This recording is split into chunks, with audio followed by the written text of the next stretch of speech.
White हाऊसमध्ये माध्यमांसमोर अमेरिकेचे राष्ट्राध्यक्ष डोनाल्ड ट्रम्प आणि दक्षिण आफ्रिकेचे राष्ट्राध्यक्ष सिरियल रामफोसा यांच्यात जोरदार भांडण झाले।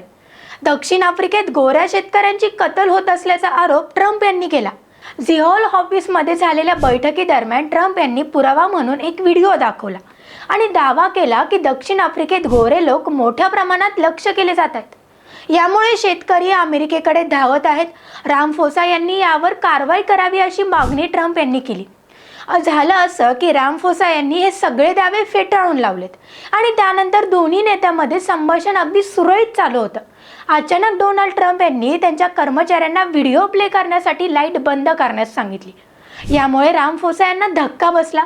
व्हिडिओ सुरू झाल्यावर रामफोसा यांनी ट्रम्प यांना हातवारे करून विचारलं देखील हे काय आहे। तथापि ट्रम्प यांनी त्यांना वाट पाहण्यास सांगितलंय।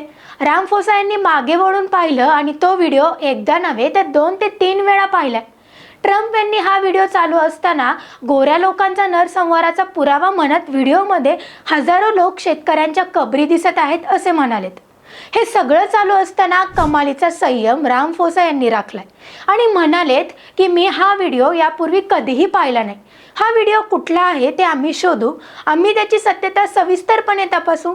आमच्या देशात गुन्हेगारी आहे आणि त्याचा परिणाम प्रत्येकावर होतो, मग ते काळे असोत किंवा गोरे। रामफोसांच्या आश्वासनानंतर सुद्धा ट्रम्प थांबले नाहीत। त्यांनी दक्षिण आफ्रिकेत मारल्या गेलेल्या गोऱ्या लोकांबद्दलच्या बातम्यांचे अपील प्रती दाखवलेत। पाने उलटत असताना ट्रम्प खून खून असे मोठमोठ्याने ओरडत होते।